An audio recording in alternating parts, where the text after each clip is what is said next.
हरे कृष्ण। हमने देखा किस प्रकार से दमयंती ने केशिनी को भेजा और केशिनी ने जिस प्रकार से वृत्तांत लाया उससे दमयंती और ही ज्यादा पूरी तरह से आश्वस्त हो रही थी कि हो न हो ये कुरूप बाहुक ही उनके पति नल हैं। फिर से एक बार दमयंती ने अपनी सेविका केशिनी से कहा कि हे केशिनी, आप जाइए और घोड़ों के अस्तबल में जा करके ऐसे कि बाहुक आपको न देख पाए, बस बाहुक को दूर से ऑब्जर्व करते रहिए। वो क्या करता है, कुछ आपको अलग दिखता है क्या, उसके व्यवहार में उसका जो चाल चरित्र है उसमें कोई अचरज भरी चीजें दिखती हैं तो मुझे आकर के बताइए। केशिनी अपने स्वामी की आज्ञा पा करके अस्तबल में गई और दूर से वो बाहुक को ऑब्जर्व करने लगी।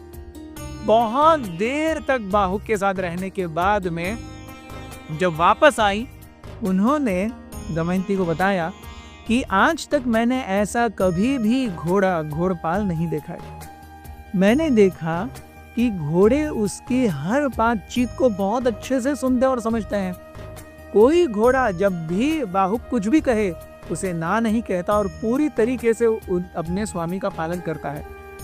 मैंने देखा कि जब भी वो घोड़ों को लेके जाता है और कोई अगर संकरा पैसेज होगा, कोई छोटी सी गली होगी, तो वो गली या पेड़ जो हैं अपने आप बाजू हो जाते हैं और बाहुक को जाने के लिए जगह दे देते हैं। बाहुक को जो बर्तन मिट्टी के दिए गए हैं स्वयं पाक करने के लिए, वो जब भी उन मिट्टी के बर्तनों को देखते हैं उसमें अपने आप पानी भर जाता है। केवल बाहुक के देखने से ही पानी भर जाता है।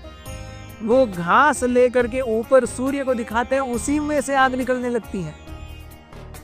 और जब वो स्वयं पाक करते हैं, जब वो खाना बनाते हैं, उसकी खुशबू ऐसी फैलती है कि जैसे हमने अपने राजमहल में भी ऐसी खुशबू वाला अन्न कभी नहीं खाया हो।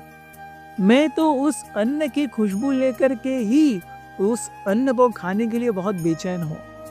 मैंने ये भी देखा कि जब बाहुक के हाथ में कुछ फूल गिरे, उन्होंने उसे हाथ में ऐसे रख करके मसल दिया, वो फूल चूर चूर नहीं हुए, वो और ज्यादा सुगंधित और सुंदर हो गए।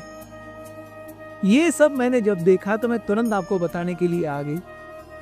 जब दमयंती ने ये सुना, she became even more convinced कि बाहुक ही है जो नल है। But she wanted another confirmation. उन्होंने अपनी माँ से जाकर के कहा कि मुझे इस प्रकार से जो केशिनी ने कहा है, मुझे पक्का पता है कि बाहुक ही नल है। अब मैं या तो बाहुक से मिलना चाहती हूँ या फिर बाहुक को महल में बुला करके उससे मिलना चाहती हूँ। या तो मैं जाऊंगी उसके पास या वो आए। अगर आप मुझे हंसता खेलता और खुश देखना चाहते हैं, इन दोनों में से कोई एक प्रबंध आप करवाइए।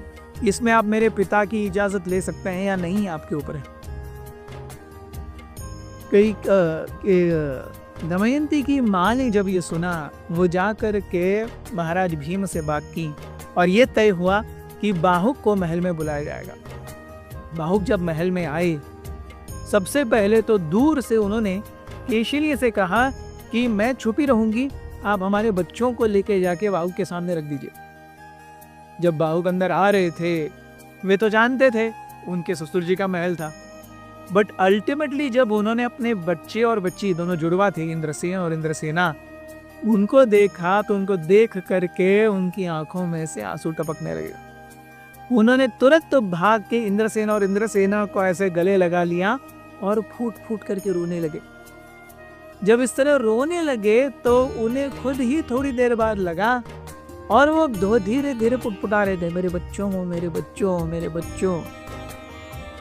और नल को, जो अभी बाहुक के रूप में थे, उन्हें लगा कि उनका कवर ब्लो ऑफ हो जाएगा। उन्होंने तुरंत थोड़ी देर के बाद में उन्होंने अपने इमोशंस कंट्रोल किए और उसके बाद में वो केशिनी से जैसे नॉर्मली कहते हैं, अरे मेरे भी बच्चे इतने ही सुंदर हैं और सुशील हैं, इनको देख करके मुझे अपने बच्चों की याद आ गई। ऐसा कह करके उन्होंने उन बच्चों को केशिनी के हाथ में दे दिया। इसके बाद जब केशिनी इंद्रसेन और इंद्रसेना को लेकर के वापस चली गई, उसके बाद दमयंती स्वयं उस राजगृह में आई जहां पर बाहुक खड़े थे।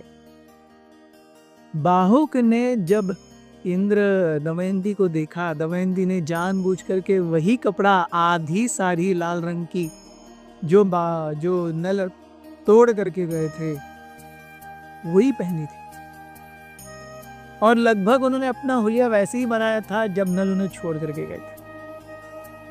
नल ने जब दमयंती को देखा, अब वो बाहुक के रूप में थे लेकिन वो अपने इमोशंस कंट्रोल नहीं कर पाए, वो फूट फूट करके रोने लगे। दमयंती ने भी जब बाहुक को देखा, वो जानती थी कि यही नल है। She was more than convinced, she also started crying. बहुत समय तक रोने के बाद में, अपने अश्रुओं में एक दूसरे को धोने के बाद में, दमयंती ने नल से पूछा कि हे बाहुक, कौन व्यक्ति है जो अपनी पत्नी को ऐसे भरे जंगल में केवल अकेला, लगभग निर्वस्त्र, किसी हिंस्र पशुओं के प्रार्थनाओं पर या दया पर जीवित छोड़ के जाता है? उसको भूख लगेगी, प्यास लगेगी, उसका शरीर, उसका मन द्रवित है, दुखित है, इसकी कोई चिंता नहीं। जब महाराज नल ने सबके सामने प्रण लिया था कि मैं आपकी रक्षा करूंगा हर प्रकार से, और दमयंती ने इंद्र, अग्नि, यम, वरुण इत्यादि को छोड़ करके उस नल के गले में स्वयंवर का हार डाला था, तो दमयंती का दोष ही क्या था जो उसके पति नल उसको छोड़ करके चले गए? क्या उन्हें अपने विवाह की फेरे याद नहीं आए?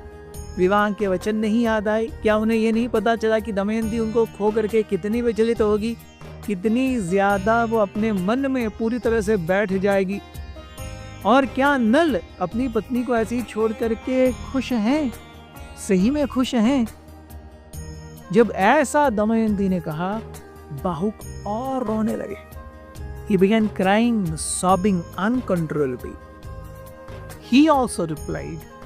What he replied and what went ahead, we will see tomorrow. बने रहिए हमारे साथ। हरे कृष्ण। अथ श्री महाभारत कथा।